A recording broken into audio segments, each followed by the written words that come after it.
বিকল্প বাসস্থানের ব্যবস্থা করে তারপরে এটা করা উচিত।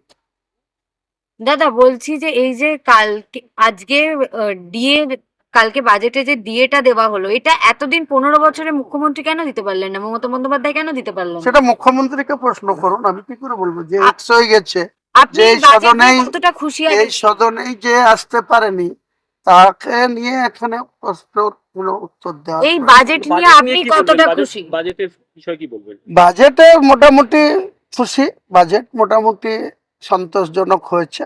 সেটা বাজেটে যতটা ওনারা ইলেকশনের আগে ওনাদের ইলেকশনের যে এজেন্ডা রেখেছিল বা যে সমস্ত বক্তব্য রেখেছিল পুরোপুরি করতে পারেনি বা হয়নি। নতুন ভাবে শিল্প আনার সেরকম কোনো দিশা এখনো দেখাতে পারেনি। আগামী দিনে এটা তো 8 মাসের জন্য, 8 মাস পরে আবার ফেব্রুয়ারিতে আবার পূর্ণাঙ্গ বাজেট আসবে 27-28-এ। এটা 26-27 ফিনান্সিয়াল ইয়ারে হলো, আবার 27-28-এ আসবে। তখন কি করছে দেখতে হবে। দাদা এই যে মহিলাদের 33% রিজার্ভেশন দেওয়া হলো সরকারি পদে এবং 1 লক্ষ নিয়োগ, এই নিয়ে কি বলবেন? ভালো তো, মহিলাদেরও যদি বেশি বেশি করে সরকারি বিভিন্ন দপ্তরে শিক্ষক শিক্ষিকা বা অন্যান্য দপ্তরে যদি তারা চাকরি করে তাহলে সেই সংসারটা আরো পরিপূর্ণ হবে, পরিপাটি হবে।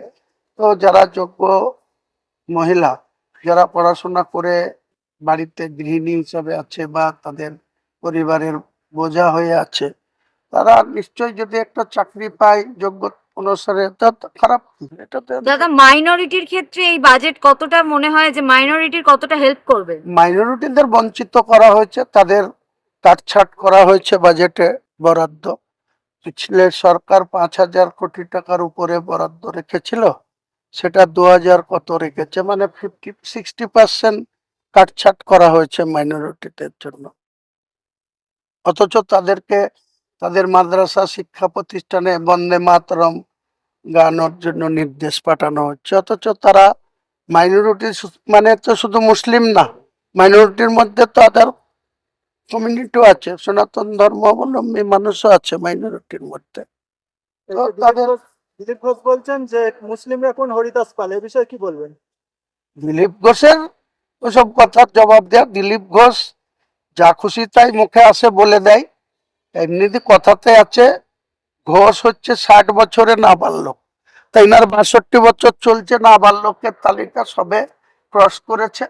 সাবালক হোক, একটু সময় যাক, তখন দেখবেন এসব উল্টো পাল্টা কথাবার্তা বলা ছেড়ে দেবে। কারণ এটা ভারতবর্ষ, সংবিধান দিলীপ ঘোষকেও যতটুকু অধিকার দিয়েছে, হুমায়ুন কবিরকে একই অধিকার দাদা দিয়েছে। এই যে ভাতার রাজনীতি, একসময় বিগত দিনে আপনারাও কথা বলছেন যে ভাতা দেওয়া হচ্ছে, সেই ভাতাকে দেখা যাচ্ছে ডবল করে দেওয়া হচ্ছে বিভিন্ন ক্ষেত্রে, কি বলবেন এই ব্যাপারে? সাধারণ মানুষ তাৎক্ষণিক কিছু উপকৃত হয়, দীর্ঘমেয়াদী হয় না। তো তাৎক্ষণিক উপকৃত, বিগত সরকারও এসবকে প্রাধান্য দিয়ে গিয়েছে, প্রায়োরিটি দিয়ে গিয়েছে। এখন এই সরকারও সেটার থেকে সরতে পারছে না। চাকরি বাকরি হলে, কর্মসংস্থান হলে তখন এইসব তাৎক্ষণিক যে সুবিধা, এটা না পেলেও কারো কোনো অসুবিধা হয় না। দাদা এই যে কালকে অভিষেক বন্দ্যোপাধ্যায় এবং তৃণমূল কংগ্রেসের যিনি স্রষ্টা সেই মমতা বন্দ্যোপাধ্যায়কে সেই দল থেকে বহিষ্কার করে দেওয়া হলো এবং মমতা বন্দ্যোপাধ্যায় যে ডান ও বাঁ হাত ববি হাকিম ও অরূপ বিশ্বাসকে প্রধান একটি পদে বসানো হলো, কি বলবেন এই তৃণমূল? এসব এসব অকৃতজ্ঞ, এসব মানে মেরুদণ্ডহীন মানুষদের কোনো সিদ্ধান্ত বা তাদের কোনো কথাবার্তা নিয়ে আমি কোনো কথা বলতে আর চাই না, কুণাল কারণ ঘোষকে এদেরকে মানুষের মধ্যে মনে করি না। এরা স্বার্থলোভী মানুষ, নিজের কায়েমি স্বার্থকে অটুট রাখার জন্য এইসব করছে। সেটা আইনে কতটা পারমিট করবে, সাংবিধানিক ভাবে একটা দলীয় অনুশাসনে কতটা এটাকে পারমিট করবে, সময় কথা বলবে। আর দাদা এই যে কুণাল ভালো ঘোষকে তৃণমূল আজকে খারাপ চোর তৃণমূল চোর এরকম বলে হচ্ছে, কি ব্যাপার বলবেন? বিধানসভায় আখ্যা বলা হলো, স্লোগান করা হলো, কি এটা কি বলবেন? ভালো তৃণমূল খারাপ তৃণমূলের পক্ষ থেকে হচ্ছে, কি কি বলছেন? এই চোর চোর স্লোগান তো শাসক দলকেও, যখন এই শাসক দল বিরোধীতে ছিল তখন বলতো, এখন আবার শাসক ব্যাংক থেকে এইভাবে বলা হচ্ছে। পরস্পর পরস্পর বিরোধী কথা বললে বিতর্ক বাড়ে, সমস্যা বাড়ে, সমস্যার সমাধান হয় না।